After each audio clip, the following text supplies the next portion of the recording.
Hello, everyone. Welcome to Weekend Conversations. Today's is a special one. It is my obituary, my homage to Dr. M J Zarabi, who left us yesterday. Now, while the purpose is to pay homage to Dr. Zarabi, but whatever I am sharing today is also for people who want to mentor and guide people because Dr. Zarabi was a great mentor, a guide, a guru, and of course, a friend now.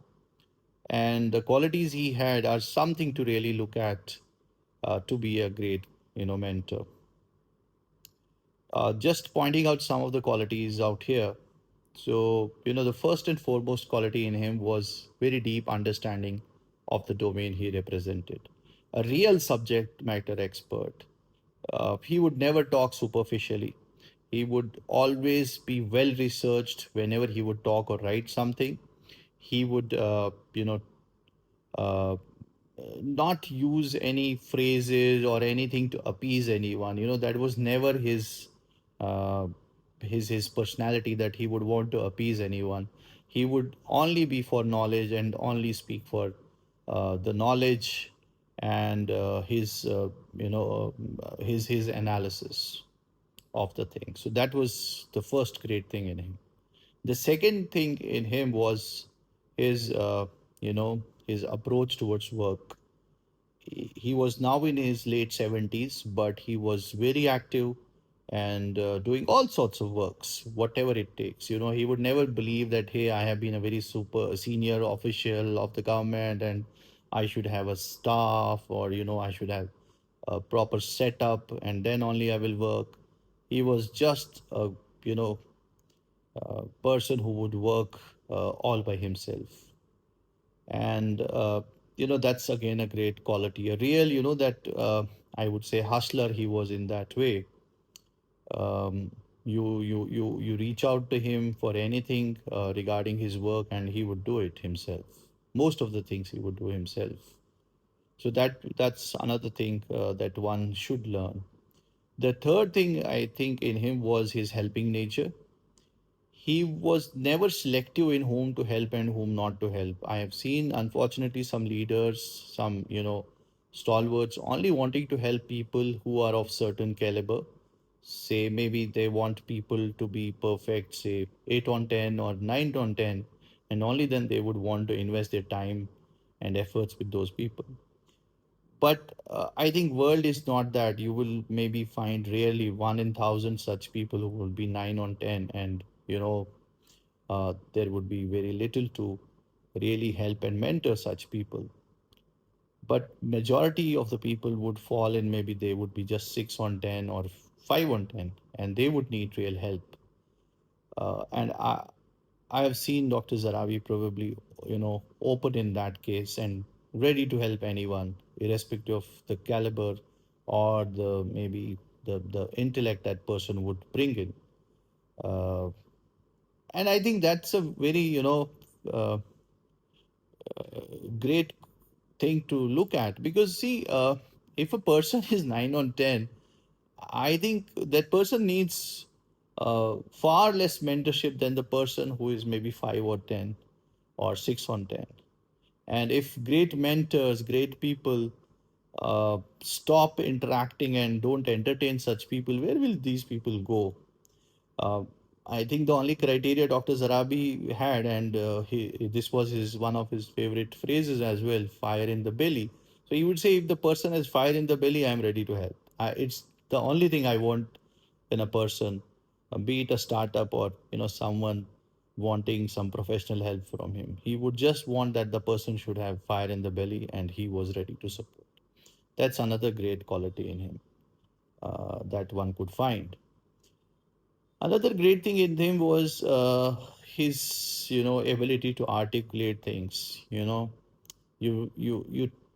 he would maybe share an idea with you, and you would reach out to him. Okay, I want to now share it with some people. He would just make a commitment that, okay, in 2 days, in 3 days, in a week's time, whatever the time frame he would outline, you will receive a document from me. And believe me, exact within that time, you would get a very precise, very clear, well articulated note from him, which would uh, talk about the idea, even it may be a complex one from technology point of view, but he would make it so simple to understand and very clear in outlook and approach. So that was one more great quality in him. There are many qualities which I could share that I have seen in Zarabi sir. Many examples of you know experiences with him, which have made me learn a lot, and I have tried to adopt some of them in my professional conduct. But of course, there's a lot to keep on learning from him. He's a person who would keep us inspiring, despite now not he being with us. Um, but I think these were, few that would stand out, and I think that's really what a mentor should have. Because, I have seen a lot of conversations around what should be there in a great startup, in a great founder, but we very less talk about what should be there in a great mentor. And I think these are some of the qualities that should be there in a great mentor, and that's what makes someone a great mentor. Very sad day for all of us who knew him. Very unfortunate day for, I would say, J&K, because Dr. Zarabi's dream of setting up a chip design center in Kashmir in J&K um, was, he was a strong advocate of this thought.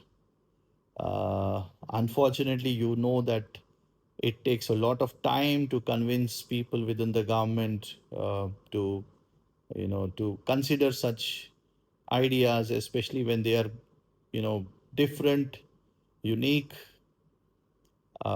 So is the case with his ideas. It took time. It's been now more than, I know at least for 2 years that he has been trying, and I think it must have been more.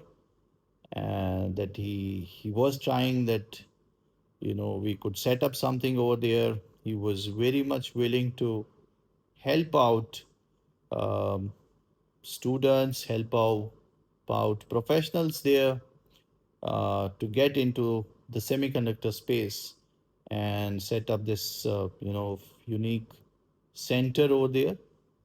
It would have been J&K's entry into the high tech sectors. Unfortunately, this mission of his remained uh, unfulfilled. I hope somebody someday will fulfill this dream of his, and we will see uh, this high tech center there. And even beyond Kashmir, I think Dr. Zarabi's departure is a great loss to the industry, the semiconductor and electronics industry of India. We have seen how he used to advocate for indigenization, real indigenization, how he would emphasize on why we should design in India, how we should, start designing in India, what is the need of, looking at electronics and semiconductors with a depth. And there are very few advocates of this thought in the country who would not just only advocate but also know how to do it. I think maybe advocacy is at times easy. You can keep on commenting that we should do this and we should do that, but eventually it has to do it how to do it. And that's what Dr. Zarabi was uniquely positioned. He could talk about both what we should do and then how exactly to do it. He was a person who could just turnkey this thing for us in the country. Unfortunate that he left us at this juncture. We can only pray to Almighty for his peace and hope that whatever dreams he had for the industry, for the country, and for the J&K as well, they come true uh, sooner or later. That's what I had to share with you today. I had, by the way, in some 5 years back, I had started a video series on my private YouTube channel, and Dr. Zarabi was my first guest. So that video is published in two parts. I am sharing the links in the comments of this video. Would request you to go through them and understand this person's thought process about what he wanted us to do in electronics. Let's all uh, pay our regards to Dr. Zarabi, pay homage to Dr. Zarabi, and pray for him. That's what I have to share this weekend. Have a great week ahead.